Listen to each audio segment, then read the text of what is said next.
Hati kami bagaikan bejana yang menampung air sungai-Mu. Penuhilah hati kami dengan kebenaran firman Tuhan yang membanjiri kehidupan kami. Tolonglah kami, Tuhan. Ketika kami mendengarkan firman Tuhan, kami dibaharui oleh kebenaran firman Tuhan. Tuhan berkati jalannya khotbah ini dari awal pertengahan hingga akhirnya. Tuhan memberkati juga hamba-Mu yang lemah dan terbatas dalam menyampaikan kata-kata. Kiranya apapun yang keluar dari mulut hamba-Mu ini adalah apa yang hendak Tuhan katakan kepada setiap kami yang hadir pada pagi hari ini. Hanya di dalam nama Tuhan Yesus Kristus kami berdoa dan mengucap syukur. Amin. Shalom, selamat pagi Bapak Ibu Saudara sekalian. Saya mau mengajak kita merenungkan satu bagian firman Tuhan yang diambil di dalam Roma pasal 8 ayat 1 sampai ayatnya yang ke-11. Roma pasal 8 ayat 1 sampai ayat yang 11. Kita akan membacanya secara bergantian. Saya ayat pertama, Bapak Ibu Saudara sekalian ayat kedua, begitu seterusnya sampai ayatnya yang ke-11. Sudah ketemu semuanya? Oh belum? Oke, siap. Kita tunggu ya. Oke. Sudah? Kalau sudah kita akan membacanya bergantian. Saya ayat 1, Bapak Ibu Saudara sekalian ayat 2, begitu seterusnya sampai ayat yang 11. Roma pasal 8 ayat 1 sampai 11. Demikianlah firman Tuhan. Demikianlah sekarang tidak ada penghukuman bagi mereka yang ada di dalam Kristus Yesus.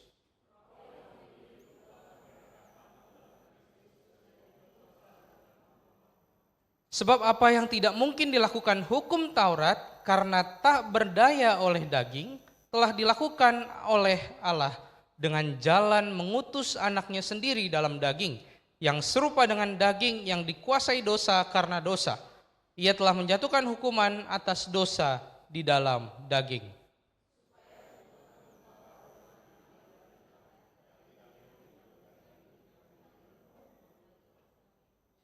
Sebab mereka yang hidup menurut daging memikirkan hal-hal yang dari daging. Mereka yang hidup menurut roh memikirkan hal-hal yang dari roh.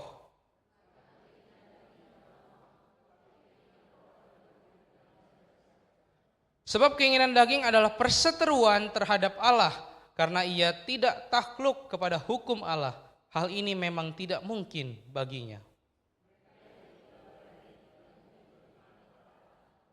Tetapi kamu tidak hidup dalam daging, melainkan di dalam roh. Jika memang roh Allah diam di dalam kamu. Tetapi jika orang tidak memiliki roh Kristus, ia bukan milik Kristus.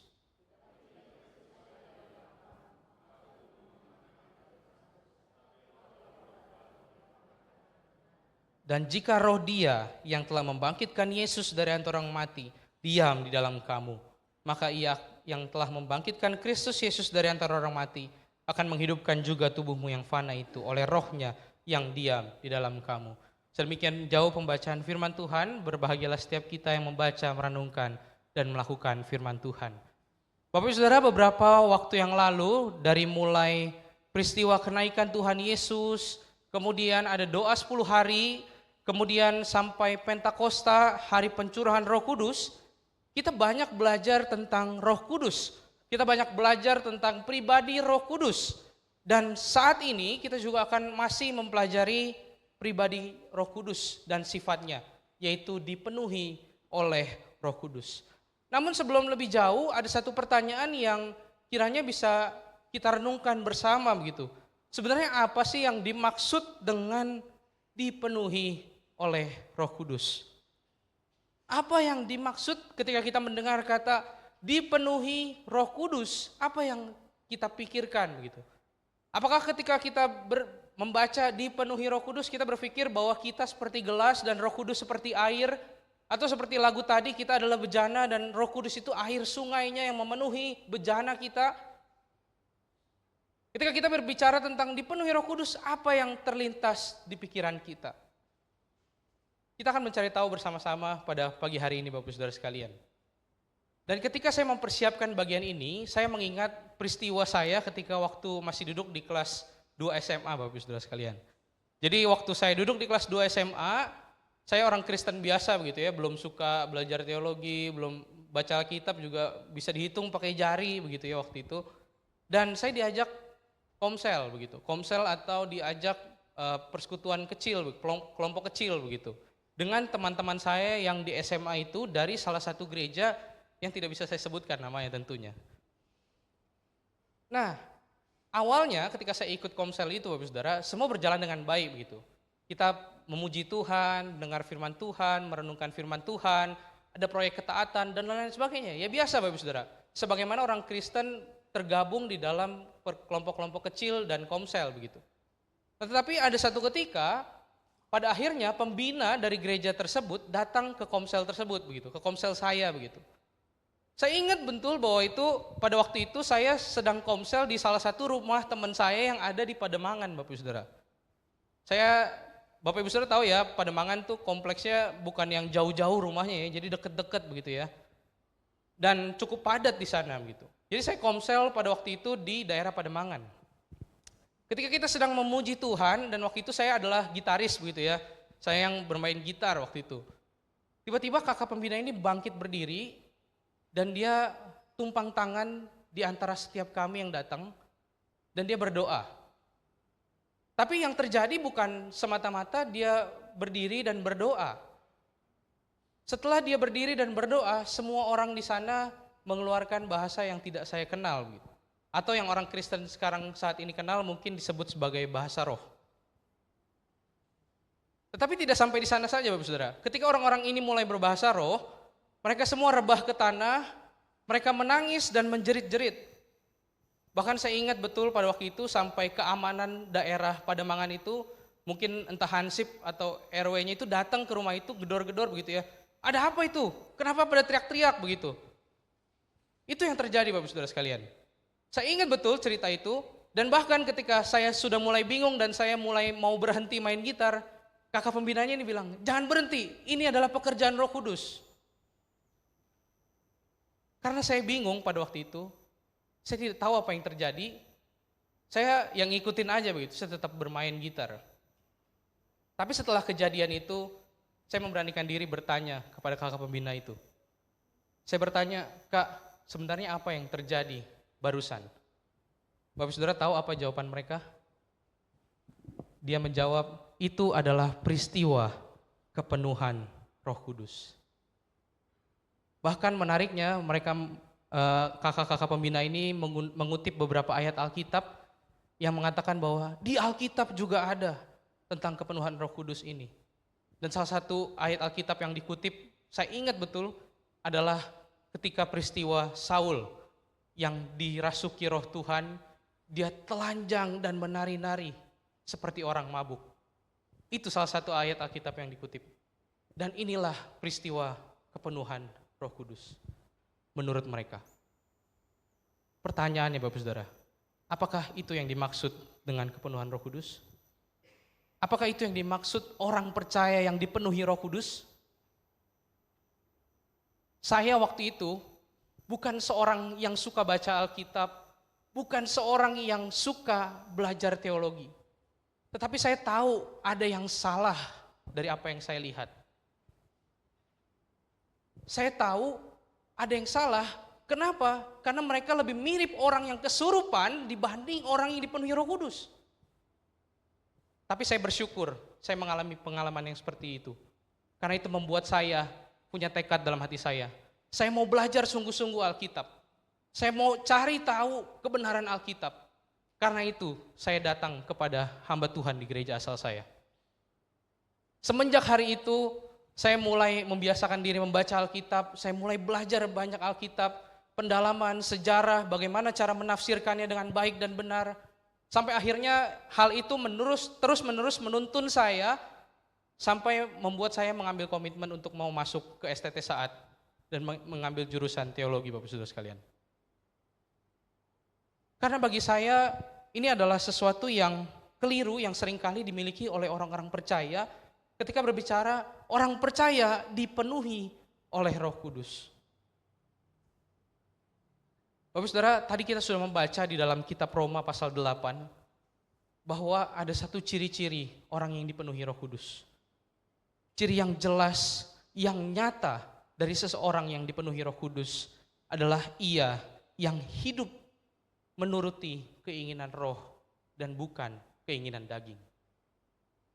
Jadi ketika kita berbicara bahwa Roh Kudus memenuhi kehidupan orang percaya, ini bukan berbicara tentang bagaimana orang percaya itu tiba-tiba bisa melakukan mukjizat, bisa melakukan nubuat, dan lain-lain sebagainya. Memang semua itu ada, tetapi bukan itu patokan utamanya. Seseorang bisa dikatakan bahwa dia dipenuhi oleh Roh Kudus kalau dia hidupnya dipenuhi Roh Kudus, dia akan otomatis selalu mengikuti keinginan roh dan bukan keinginan daging. Saya akan mengajak kita sedikit belajar latar belakang ketika Rasul Paulus mau menuliskan bagian ini kepada jemaat Kristen di Roma pada waktu itu. Jadi pada waktu itu ada orang Kristen di Roma yang terdiri dari orang-orang Roma, orang-orang Yunani, orang-orang Yahudi. Dan waktu itu kaisar yang memerintah namanya itu adalah Kaisar Claudius, Bapak Saudara sekalian. Kaisar Claudius ini memberikan satu kebijakan bahwa orang-orang Yahudi harus keluar dari Roma. Dan karena itu orang-orang Kristen Yahudi yang tergabung di dalam gereja Roma pada waktu itu, dia harus juga pergi dari Roma. Setelah 5 tahun kemudian orang-orang Yahudi ini diperbolehkan kembali, banyak orang-orang Yahudi yang datang kembali ke Roma begitu. Dan kembali bertemu dengan teman-teman lama mereka begitu. Bapak Saudara, ibarat Bapak Saudara ini satu gereja di GKR, terus kemudian karena pemerintahan kita disuruh pecah begitu misalnya. Terus setelah 5 tahun kemudian peraturan itu sudah tidak ada, kita ketemu lagi seperti ketemu teman lama begitu ya. Nah, inilah yang terjadi begitu. Tetapi ada satu hal yang berbeda yang terjadi ketika mereka reunian begitu ya. Orang-orang Kristen Yahudi merasa orang-orang Kristen non-Yahudi ini sudah semakin melenceng dari firman Tuhan, kata mereka begitu. Orang-orang Kristen Yahudi merasa, kok kamu sudah tidak sunat? Kok kamu sudah tidak menghormati hari Sabat? Kok kamu sekarang makan babi?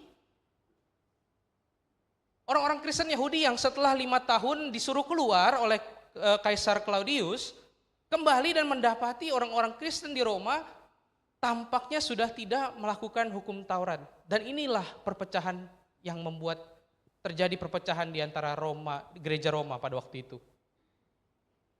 Dan Rasul Paulus menuliskan surat ini kepada mereka yang pada waktu itu sedang bertengkar tentang pendapat ini.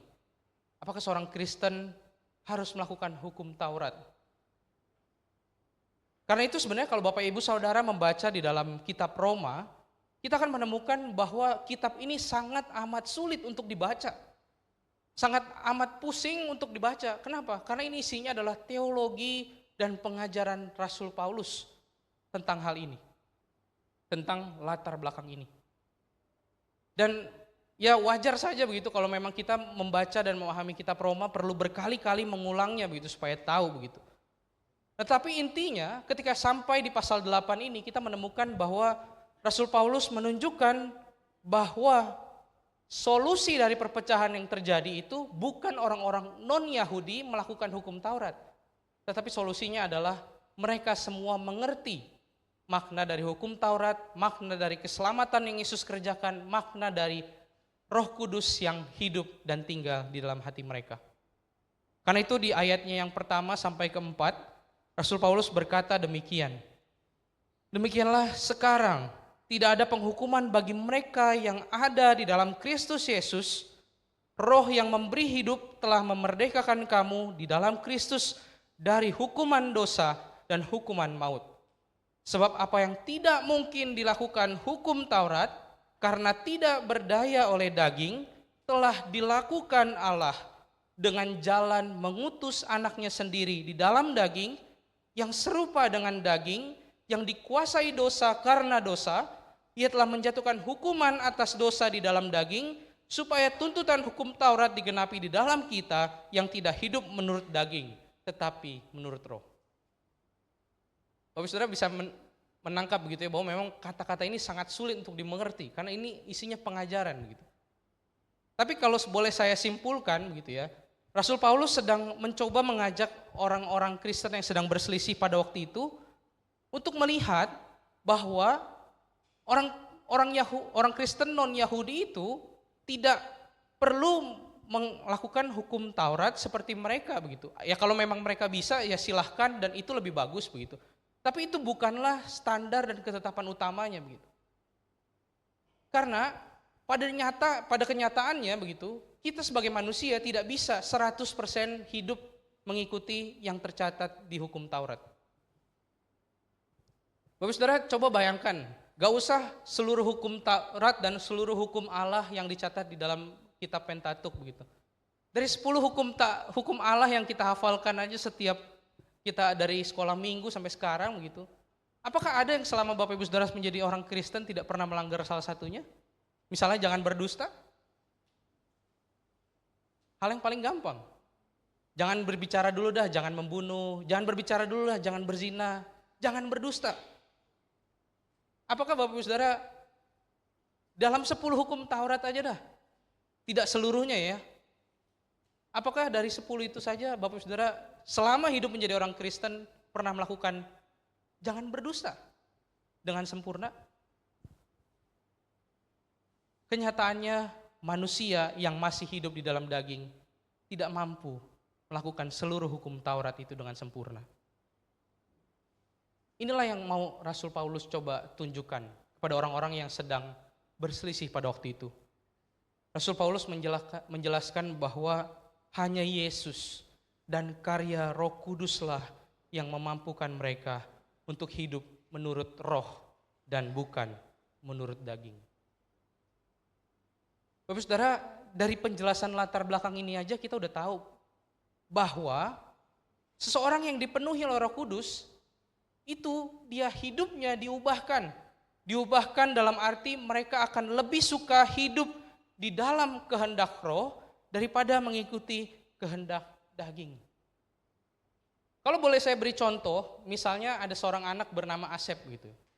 Saya harap tidak ada yang namanya Asep di sini ya.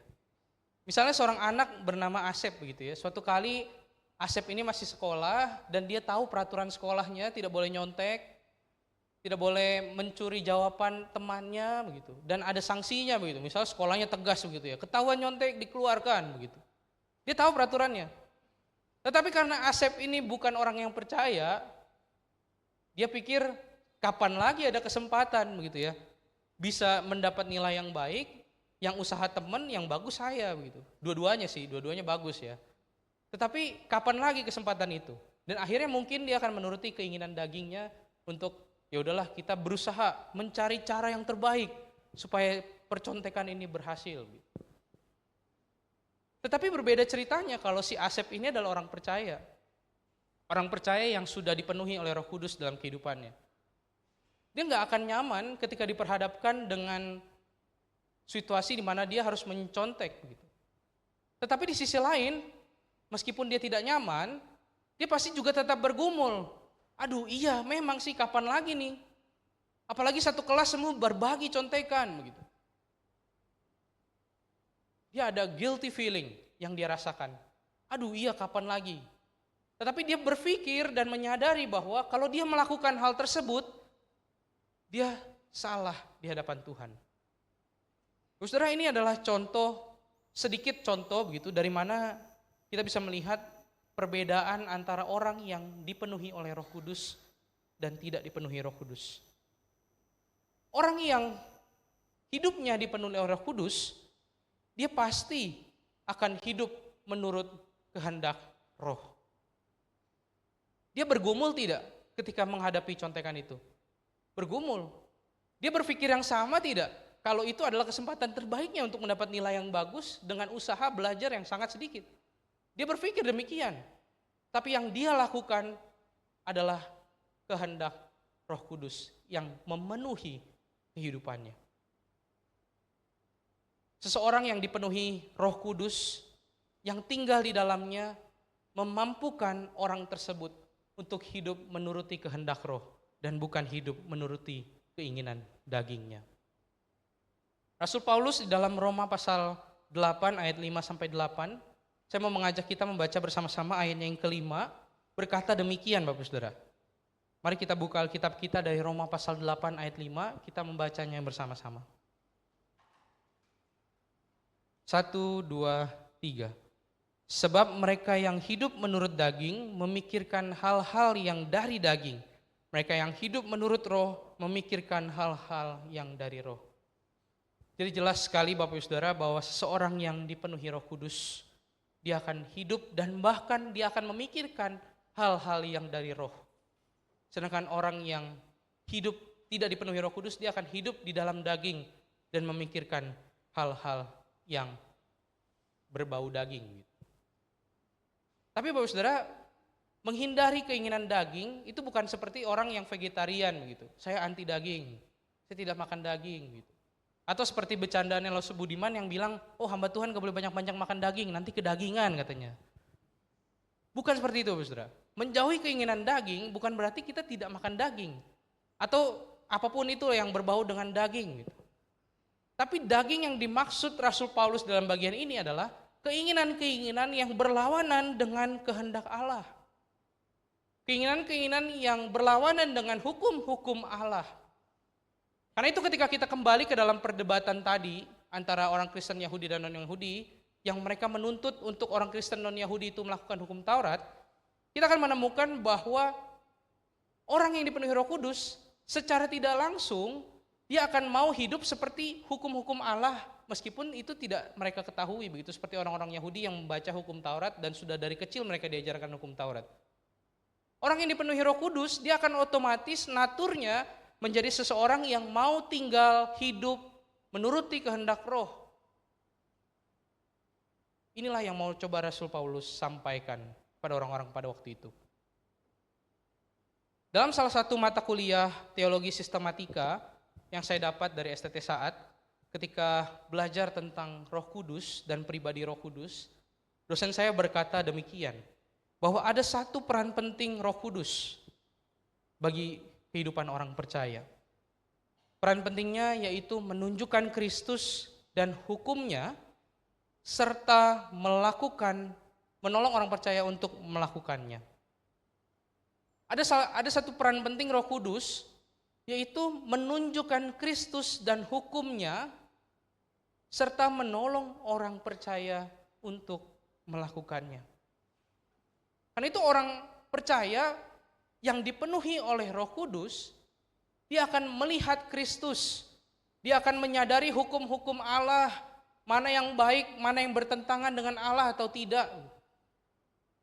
Dan Roh Kudus yang memberikan kekuatan untuk menghidupi semuanya itu.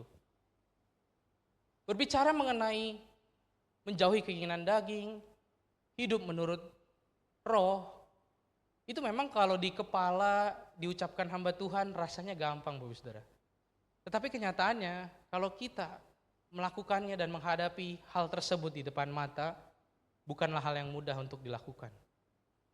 Saya ambil contoh misalnya ketika Bapak Saudara setel TV, setel YouTube, Instagram, TikTok gitu. Menemukan sebuah berita misalnya, ada seorang pejabat yang korupsi ratusan triliun. Pasti kita ngomong, wah kurang ajar nih orang. Pantesan BBM naik mulu gitu. Pantesan cabai mahal gitu misalnya. Apalagi ketika kita tahu gitu ya bahwa, wah ini orang Kristen nih, wah kacau nih. Lebih kurang ajar lagi nih orang gitu. Gak mencerminkan Kristus. Kita dengan mudah kan berkata demikian. Biasanya kalau di rumah popo saya itu yang paling sering excited begitu ya ketika lihat koruptor, ini orang Kristen bikin malu nih katanya. Gitu biasanya dia ya. Kita pun mungkin demikian Bapak Saudara sekalian. Tetapi coba kita menempatkan diri di dalam posisi mereka yang hanya dengan satu tanda tangan 2M cair. 2M dapat apa Bapak Saudara? Dapat rumah ya. Hanya dengan nambahin 0 di belakang, tek. Nah, Alphard, rumah, semua cair begitu ya. Apakah ketika kita diperhadapkan dalam kondisi yang demikian, kita masih ingat tuh apa yang Lause Jason khotbahkan tentang hidup menurut keinginan roh gitu. Ntar aja lah Lause Jason mah, ini 1M coy gitu. Tidak mudah Bapak Saudara sekalian. Ketika kita dihadapkan dengan hal yang demikian, seringkali kita hanya tahu dan mentok di kepala. Gitu. Karena itu hidup menurut kehendak Roh, itu bukan hanya berbicara tentang pengetahuan, oh orang percaya dipenuhi Roh Kudus, dibantu untuk hidup menurut kehendak Roh. Tapi ketika kita tahu hal tersebut, kita juga harus menyadari di sisi yang lain, kalau kita tidak mampu melakukannya dengan kekuatan diri kita sendiri. Kita membutuhkan kuasa di luar diri kita yang memberikan kekuatan kepada kita untuk hidup menurut kehendak Roh. Nah sekarang pertanyaannya, apakah sebagai orang percaya kita sudah hidup menurut kehendak Roh? Apakah sebagai orang percaya kita sudah dipenuhi oleh Roh Kudus? Apakah sebagai orang percaya kita sudah mau dipimpin oleh Roh dalam kehidupan kita? Mari kita renungkan pertanyaan ini terus menerus dalam kehidupan kita. Ketika kita bangun tidur, ketika kita diperhadapkan dengan godaan, mari kita terus menerus pikirkan hal ini. Lalu bagaimana dan apa yang harus saya lakukan ketika saya tahu bahwa melakukan hal ini, kebenaran firman Tuhan ini tidak mudah. Yang perlu dilakukan yang pertama adalah kita perlu sadar bahwa ada Roh Allah yang diam di dalam kita. Kita perlu sadar bahwa ada Roh Allah yang memenuhi kehidupan kita, yang memberikan kepada kita kekuatan supaya kita hidup menurut kehendak Roh. Kita perlu sadar bahwa Roh Kudus hidup dan tinggal memenuhi hati kita dan memberikan kita kekuatan untuk melakukan kehendak Roh. Satu lagi yang perlu kita ingat dan perlu kita lakukan, yaitu menyadari status kita. Kita sebagai manusia yang telah ditebus Allah dari daging kepada Roh. Rasul Paulus di pasalnya yang 8 ayat 9 berkata, tetapi kamu tidak hidup dalam daging, melainkan dalam Roh, jika memang Roh Allah diam di dalam kamu. Ketika kita berbicara tentang orang Kristen yang dipenuhi oleh Roh Kudus dalam kehidupannya, kita bukan lagi hidup di dalam daging, tetapi hidup di dalam Roh. Status ini yang perlu terus-menerus kita ingat, bahwa saya adalah manusia yang sudah ditebus sehingga saya bisa hidup di dalam Roh. Dengan mengingat status ini, kita bisa sadar posisi kita. Dengan mengingat status ini, kita bisa menyadari bahwa sebenarnya kita tuh mampu hidup menuruti keinginan Roh. Karena status kita adalah manusia yang telah hidup di dalam Roh dan bukan di dalam daging. Ayat ini menunjukkan kepada kita bahwa sebagai orang percaya status kita bukan lagi manusia yang hidup di dalam daging. Karena itu, karena status dan natur kita adalah manusia yang hidup di dalam Roh, maka ketika manusia atau orang percaya ini jatuh di dalam dosa, dia tidak akan nyaman di dalam kejatuhannya. Ketika seseorang yang sudah dipenuhi oleh Roh Kudus, dia jatuh dalam dosa, dia tidak akan nyaman hidup di dalam keterjatuhannya. Dan kalaupun dia jatuh, dia akan segera bertobat, dia akan segera kembali dan berbalik kepada Allah. Inilah yang seharusnya terjadi bagi setiap kita orang percaya yang naturnya sudah menjadi hidup di dalam Roh. Tuhan Yesus pernah berkata kepada murid-muridnya yang tertidur ketika Tuhan Yesus meminta mereka untuk berjaga-jaga dan berdoa di Taman Getsemani di malam Tuhan Yesus hendak ditangkap. Tuhan Yesus menemukan mereka tertidur, bukannya berjaga-jaga dan bukannya berdoa, mereka tertidur Bapak Saudara sekalian. Tuhan Yesus mengucapkan kalimat ini yang cukup terkenal gitu. Roh memang penurut, tetapi daging lemah. Bapak Saudara, ini adalah kenyataan yang harus kita terima. Selama kita hidup di dalam daging, dalam tubuh daging kita ini, kita masih mungkin jatuh di dalam dosa. Tapi yang perlu kita ingat bahwa Roh Allah yang telah memenuhi kehidupan kita, ketika kita mengaku Yesus adalah Tuhan dan Juru Selamat kita, Roh Kudus dicurahkan dan Dia, Roh Kudus itu memenuhi keseluruhan hidup kita. Meskipun kita masih bisa jatuh dalam dosa karena kita hidup di dalam daging, Roh Kudus itu akan menolong kita untuk bangkit lagi, untuk mengakui dosa kita di hadapan Tuhan dan bertobat. Roh Kudus yang tinggal dan memenuhi hati kita, memenuhi hidup kita, akan membuat kita tidak akan menikmati kejatuhan kita di dalam dosa. Rasul Paulus pun melihat hal ini sebagai sesuatu yang sangat menderita bagi dirinya begitu. Rasul Paulus berkata di dalam 2 Korintus pasal 12 ayat 7 sampai 8, dan supaya jangan aku meninggikan diri karena pernyataan-pernyataan yang luar biasa itu, maka aku diberi suatu duri di dalam dagingku, yaitu seorang utusan iblis untuk mengocoh aku, supaya aku jangan meninggikan diri. Tentang hal itu aku sudah 3 kali berseru kepada Tuhan, supaya utusan itu mundur daripadaku. Banyak penafsir yang mencoba menafsirkan apa maksud Paulus ada duri di dalam dagingnya begitu. Ada penafsir yang berkata, oh mungkin ini penyakit fisik begitu ya. Ada juga yang penafsir yang berkata, mungkin ini pencobaan rohani dalam kehidupan rohani Paulus. Tetapi apapun itu Bapak Saudara, bagian ini menunjukkan Rasul Paulus menyadari bahwa selama dia tinggal di dalam daging, dia masih mungkin jatuh di dalam dosa. Selama dia tinggal dan hidup di dalam daging, meskipun dia statusnya sudah diubahkan hidup dalam roh, dia tahu dia mau hidup menurut kehendak Allah, tapi karena dia tinggal masih di dalam daging, dia tahu bahwa itu sulit untuk dilakukan dan dia mungkin masih bisa jatuh dalam dosa. Dan inilah kenyataannya sebagai orang percaya. Makanya kita masih menemukan banyak orang percaya yang bisa jatuh dalam dosa. Tapi yang membedakannya adalah orang percaya yang dipenuhi oleh Roh Kudus. Dia tidak akan nyaman tinggal di dalam dosa.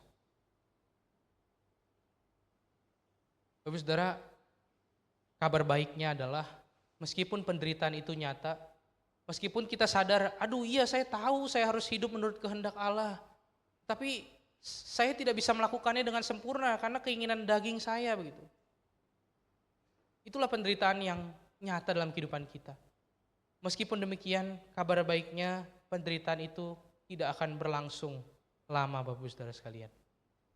Di dalam ayat yang ke-10 dan ke-11, Tuhan Yesus berkata, Rasul Paulus berkata demikian. Tetapi jika Kristus ada di dalam kamu, maka tubuh memang mati karena dosa. Tetapi roh adalah kehidupan oleh karena kebenaran. Dan jika roh Dia yang telah membangkitkan Yesus dari antara orang mati diam di dalam kamu, maka Ia yang telah membangkitkan Kristus Yesus dari antara orang mati akan menghidupkan juga tubuhmu yang fana itu oleh rohnya yang diam di dalam kamu. Penderitaan kita sebagai orang Kristen yang pengen hidup di dalam kehendak Allah tapi sulit melakukannya dan masih bisa jatuh dalam dosa adalah penderitaan yang sementara. Inilah kabar baiknya.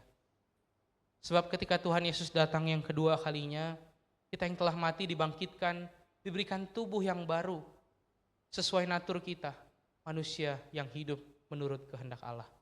Manusia yang hidup menurut kehendak roh.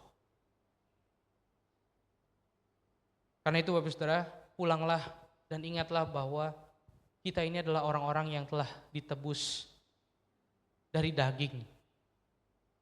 Natur kita dan status kita saat ini adalah manusia yang hidup dalam roh. Karena itu hendaklah roh itu nyata dalam kehidupan kita sebagai orang percaya. Kiranya firman Tuhan hari ini menolong kita, menegur kita, dan Roh Kudus yang diam dan memenuhi hati kita dan hidup kita, menolong kita untuk melakukan firman Tuhan. Mari kita bersatu dalam doa. Tuhan Yesus Kristus, kami sebagai orang percaya mengucap syukur kalau pada hari ini Tuhan mengingatkan kami, berbicara secara pribadi kepada kami. Ampuni kami Tuhan kalau sebagai orang-orang percaya kami tidak menunjukkan kehendak roh dalam kehidupan kami. Kami sungguh membutuhkan kekuatan dari Engkau yang menolong kami untuk hidup menurut kehendak roh. Tuhan bantu dan tolonglah kami Kami sungguh terbatas, kami sungguh lemah. Karena itu kami membutuhkan kekuatan dari Tuhan. Hanya di dalam nama Tuhan Yesus Kristus kami berdoa. Amin.